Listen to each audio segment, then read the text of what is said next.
नमस्कार मंडळी, कसे आहात? चला, आज गणिताच्या एका नव्या, एकदम भन्नाट साहसावर निघूया. आज आहे ना, आपण हे आकडे आणि सूत्र फक्त वहीत नाही, तर आपल्या आजूबाजूच्या जगात शोधणार आहोत. विषय तर खूपच सोपा आणि एकदम मजेशीर आहे. चला मग, थेट सुरुवातच करूया, काय? अगदी बरोबर. आजचा आपला उद्देशच तो आहे. म्हणजे गणित म्हणलं की काहीतरी अवघड, किचकट प्रकरण असतं. हा विचार आहे ना, तो आधी डोक्यातून काढून टाकू.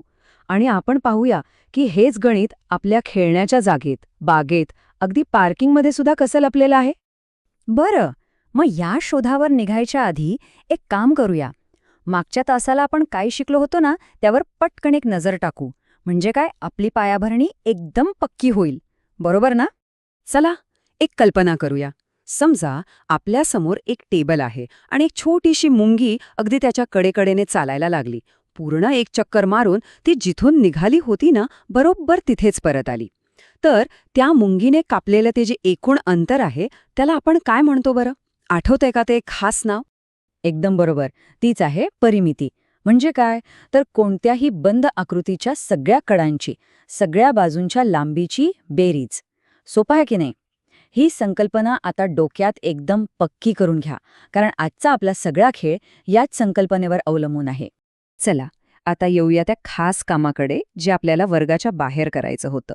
खरं तर तो फक्त गृहपाठ नव्हताच. ती एक संधी होती, गणिताला प्रत्यक्ष जीवनात अनुभवण्याची. असं समजा की एक छोटीशी पण खूप महत्वाची मोहीमच होती ती.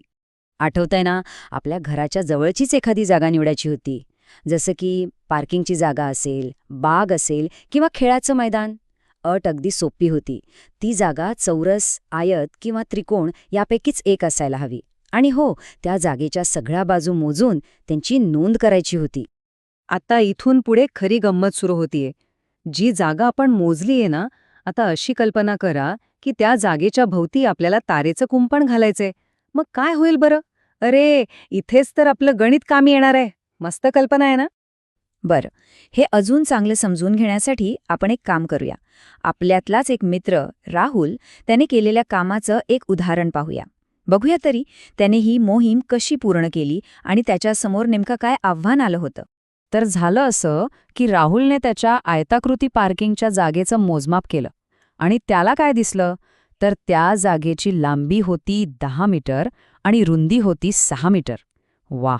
अगदी अचूक काम केले राहुलने. आता बघा, राहुलच्या या मोजमापावरून आपल्यासमोर एक छानसं शाब्दिक उदाहरण तयार झाले. पण थांबा, यात एक छोटासा ट्विस्ट आहे. राहुलला नुसतं एक पदरी कुंपण नाही घालायचंय, तर दुहेरी, म्हणजे तारेचे 2 वेढे असलेलं कुंपण घालायचंय. मग आता प्रश्न असा आहे की त्याला एकूण किती मीटर तार लागेल? ठीक आहे, चला तर मग. हे कोडं आपण सगळे मिळून सोडूया. अजिबात घाई करायची नाहीये बरं का. एक टप्पा आपण नीट समजून घेतला ना, की उत्तर आपोआप समोर येईल. पण इथे एक महत्वाचा प्रश्न आहे. आपल्याला 2 फेऱ्यांसाठी तार हवी आहे हे तर खरं.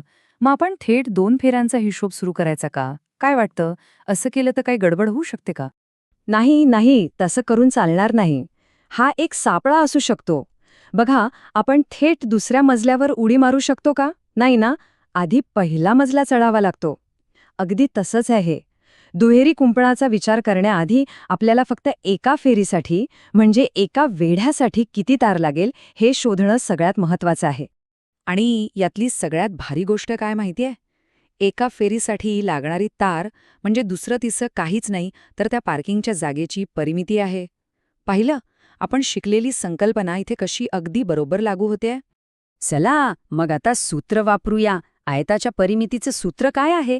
तर 2 गुणिले कंसात लांबी अधिक रुंदी. आता यात किमती टाकूया. म्हणजे 2 गुणिले कंसात 10 अधिक 6.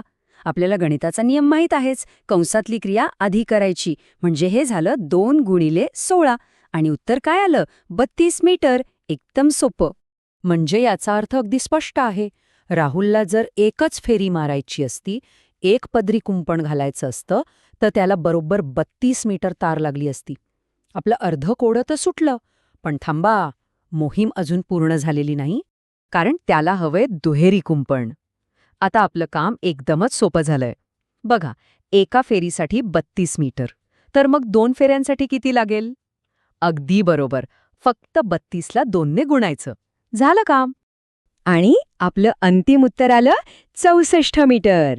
म्हणजे राहुलला त्याच्या पार्किंगभोवती दुहेरी कुंपण घालण्यासाठी एकूण 64 मीटर तार लागणार आहे. पाहिलं का, आपण टप्प्याटप्प्याने विचार केला तर अवघड वाटणारं गणितसुद्धा किती सोपं होऊन जातं. तर राहुलच्या या कुंपणाच्या मोहिमेतून आपण नेमकं काय शिकलो?